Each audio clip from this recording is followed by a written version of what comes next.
What's going on, guys? Today we're going to be removing the Vanos unit in order to gain access to pull the cylinder head. So this is just a teardown video about how to correctly pull the Vanos unit apart and put all the pieces in a way that you'll be able to put them back together with ease. Tools you will need: 3/8 driver, 19mm box end wrench, 11mm socket, 13mm socket, 10mm socket, 6mm Allen key, 3/8 drive extension, 3/8 to 1/4 inch adapter. If you have a 1/4 inch driver, that'll work too. E10 torque spit, E8 torque spit. Now for these, I would actually go out and get a set of E torque spits because we will be using them to not only take off the Vanos but install it too. And you don't want to use some generic like 12-point socket because these get a lot better grip on those Torx bolts than they do. Same thing, the 1/4 inch extension is because my E8 is actually in 1/4 inch instead of 3/8. If I had a 3/8 E8 Torx bit, I wouldn't need the adapter. 32mm socket. This guy's for the main chain tensioner. I would recommend going out and getting one. You could get a box end wrench for removal, but because we will have to torque it for the install, you might as well just go get an actual socket. 1/2 inch driver. We're going to need a small Allen key. For mine, it was about 1/16 was the size. This is to compress and lock the upper chain tensioner. A complete set of M50, M52 Vanos timing tools, which include timing chain blocks, flywheel lock pin, a dummy chain tensioner, and I don't even know what this tool is called, but it comes with it and you'll need it. So basically, you will need these tools if you are going to be working on the Vanos unit. Go out and find one, go get some, or ask someone who you might know who has an E36 who might have these tools. You will need these tools. Removing and installing Vanos without these is basically impossible. I got this on a Black Friday deal like 2 years ago for like $80. I've seen them around for around $100. So it just depends on where you get them. So let's get started. First thing we're going to do is take the cam cover off, and that guy just sort of put your finger under there and pop them up. Shouldn't come off. Shouldn't be too hard to pull off. So before we start removing the Vanos, there's got to be a couple things out of the way. The first thing that needs to be removed is the valve cover, obviously, and the cooling system, both out of the way. And then from here we're going to set the engine to top dead center so we can get our cam blocks on there. So before you set it, or try to set it to top dead center, it's easier if you loosen all of the spark plugs, because then you won't be fighting the engine compression to set it to top dead. And so the motor will turn a little bit easier with the spark plugs loose. So for this we're going to use a 22mm box end wrench. So to tell if it's at top dead, here's the thermostat, water pump pulley. There's a little marker. You see that line right there? That's your TDC line. So we're going to take our wrench, put it over that, crank it. And this timing gear here will tell us when we get to top dead. So there's the top dead center mark. So we're almost there. So right about there, that's about top dead center. Another way you can check is the cam lobes. They should be about 45-degree angle. So they're sort of pointing at each other, up towards each other. So now that we've got it set at top dead, we're going to want to make sure that it stays at top dead. So we're going to use our camshaft locking tool, but before we put it on, we're going to have to take these valve cover studs off of the head to get it to sit flush. So we're going to take a 10mm and loosen the one right there. There's one up, and there's one at the bottom of the cylinder head too. Now that all that's out of the way, we can set our top dead center tool on the cams. And you want to make sure that they're sitting nice and flush. Then we're going to go ahead and tighten down the 6mm socket. We don't want those guys moving. Now the next step is to install your top dead center pin, and this goes in on the flywheel spot right beneath the starter. I have a separate video on it, but I will show you guys where this goes. So here we have an M50 motor. This is an M50 B25, but the location is the same for M50s and M52s. This motor is kind of upside down, but so here's the oil pan. Here's where the dipstick comes out. Your transmission bolt's here, and your starter is right here. You can see on the block, there's a little section that sort of juts out, and right in there, that little clip right there, is the top dead center pin. So once your motor is set to top dead center, you're going to come in, pull that guy out with some pliers, and you're going to stick your TDC pin in right in that hole there, just like that. Again, right where it juts out on the frame here, that's where that guy goes. So now that we know where the flywheel lock pin location is, I'm going to show you guys where it actually is on the car. So here we have the engine bay.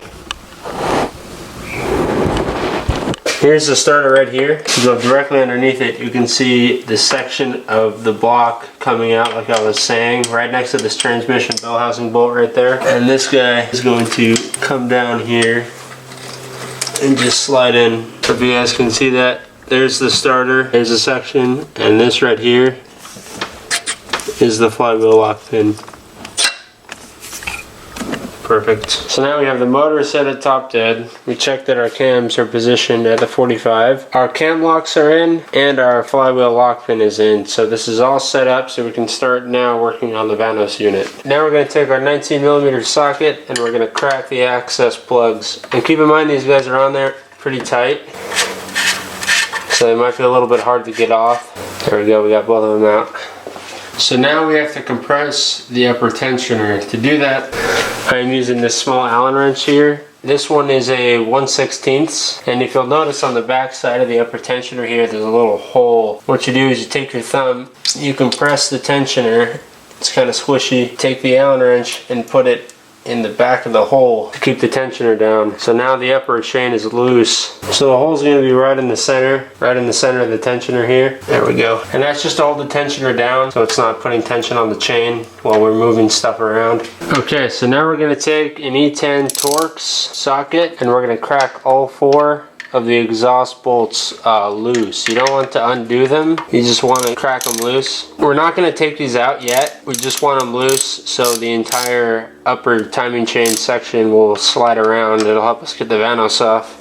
So you want them pretty loose as long as there's no force on the timing gear. Okay, so now we're going to start taking the Vanos bolts off for the actual Vanos housing. At this point is where we're going to unplug the Vanos solenoid right here, and then we're going to take this banjo bolt off too for the oil feed. So this guy's a 19mm. It's kind of hard to use a socket in here, so I always like to use a box end wrench. And there will be 2 crush washers that come off with them too. Sometimes they like to stay on the Vanos unit. There we go. And that guy can just sort of hang out on the side there. So now we're going to start taking all the bolts off to hold the Vanos unit. Keep in mind that this vacuum line for the secondary air pump is held on by the Vanos unit. If you're not pulling off the cylinder head, like I am here, you can just sort of let him hang out on the side. Also, to get this guy off and out of here, we're also going to have to take off upper thermostat housing bolt, because this is the engine lift bracket and he's attached down here too. This guy for me was 11mm. I'm pretty sure he's a 12mm though. I don't think I was using the original bolt that came with it. So that bolt is actually 13mm for the thermostat housing. And once that's off, the engine lift bracket sort of comes out, rotates up. You can screw the thermostat housing bolt back in so you don't lose it. This top one is also a 13mm, and this is the bolt the engine lift bracket bolts onto, so it does have some threads on it. Now there are a couple bolts underneath the Vanos housing. Some of them have longer threads than others, so I like to use a deep well 10mm socket. If you use a short well, it might not clear the threads completely. So there we go, that's all 7 of them. Now we're going to pull the secondary air pump off, air pump vacuum line, and I'm going to move him right over here so he's out of the way. If he's still attached, it connects to the secondary air pump valve here. You can set him down lower underneath the Vanos unit so you can still work. You don't have to take him off all the way. Okay, so now we're going to pull the Vanos unit off, and to do that we're going to use this tool right here. Basically what this does is this inner ring sits inside of the exhaust cam gear, and this guy, this tooth right here, sits in between one of the sprockets on the gear, and it allows you to rotate the entire inner assembly. And so I'm going to turn him right while I pull the Vanos unit off, and as the entire upper section rotates, the Vanos unit will back off. Same thing when you're tightening it. When you're putting the Vanos unit on, you want to turn it and it will sort of suck the Vanos unit back onto the cams. So I'm going to sort of wiggle the Vanos unit a little bit to get it loose. If you notice, as I'm turning it, it'll sort of push the Vanos unit back off, just like that. And now the main piston will still get stuck inside of the gear. So we're going to have to rotate it a little bit more. There we go. And now that guy just comes right off. Perfect. Okay, now we're going to start taking the intake side off. So we're going to start with the 3 bolts and the spring clips that go with it. And I like to sort of loosen them progressively, as it'll bring the whole assembly out.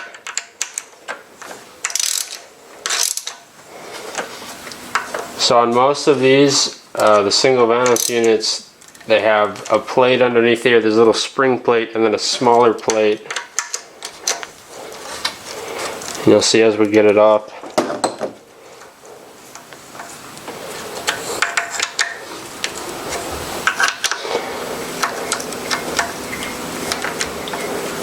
And be sure to catch these guys as they're coming off.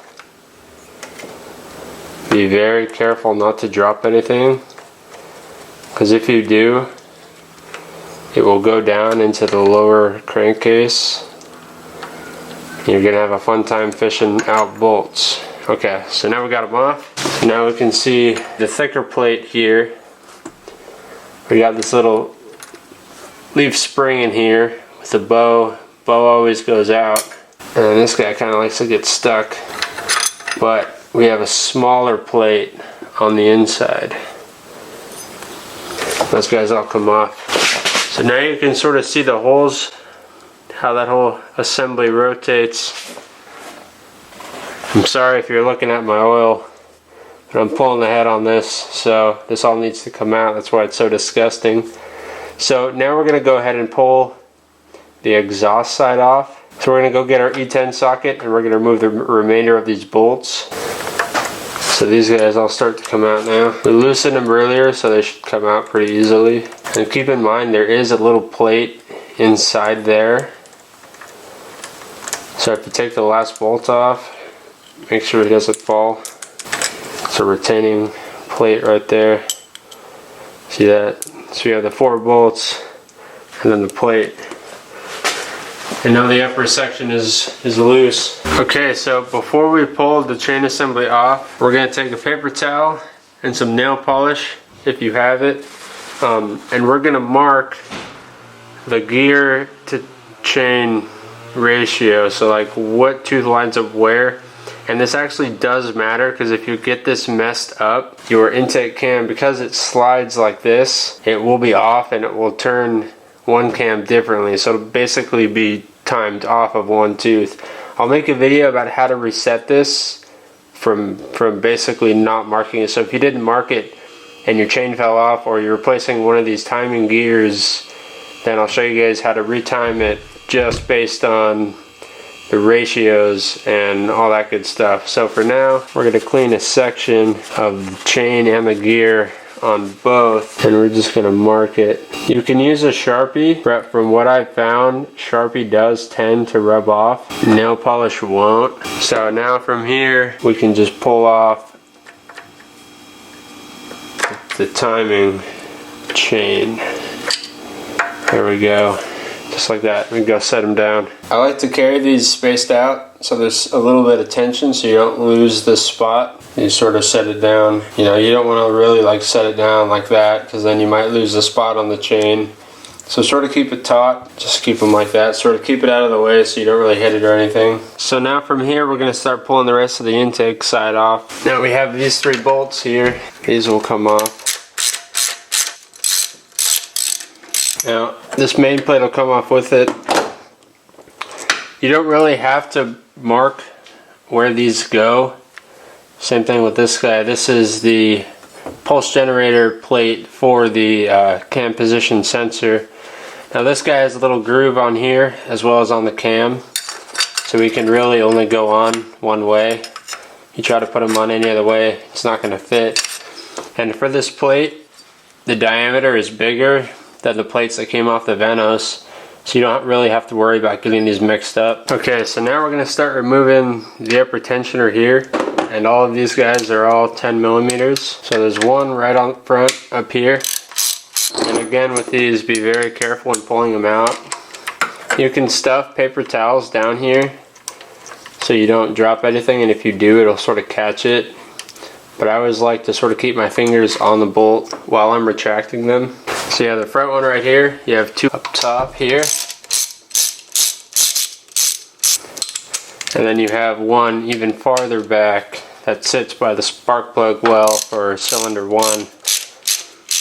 And after that, the upper tensioner will come right off. I wouldn't pull the Allen key off.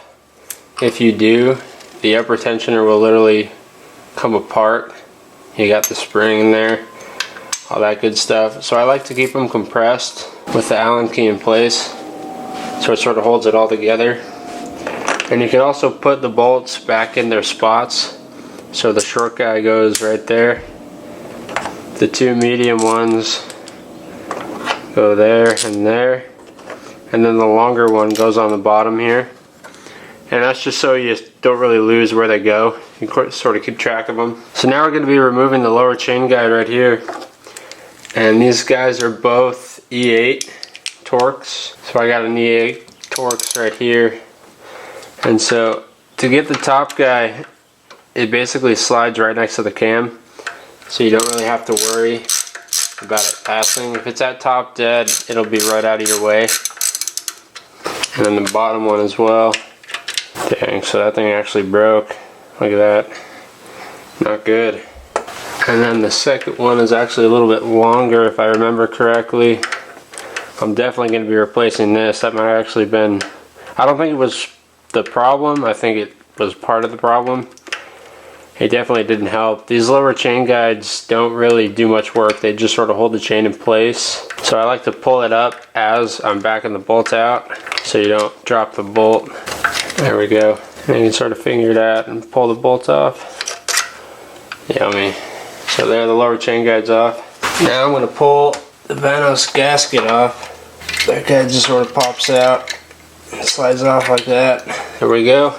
Okay, so now we just got to take this cam gear off here with the chain, the main timing chain on it. But before we do that, we're actually going to take off the lower chain tensioner, which is right here. So I have a 1/2" driver with a 32mm socket on it. So we're just going to slide it right over it. Keep in mind this guy is torqued pretty hard, so it will be kind of tight.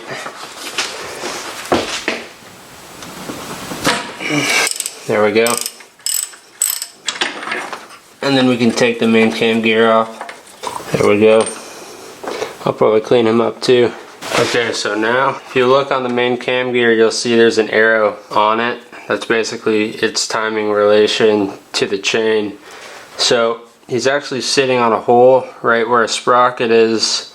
So I'm actually going to go ahead, and as I pull him off, I'm going to stick a zip tie. So I got the chain link right there. I'm going to stick a zip tie right there, just like that, so we can mark where he went. Now I'm going to pull the main cam gear off, and he can just sort of hang out right there. Awesome.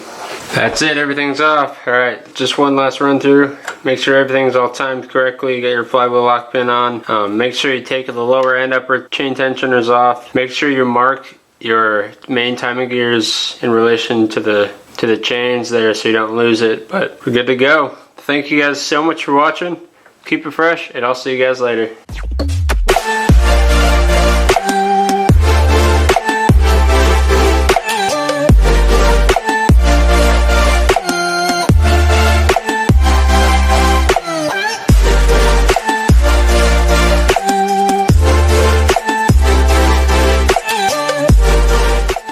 So you have the front one right here.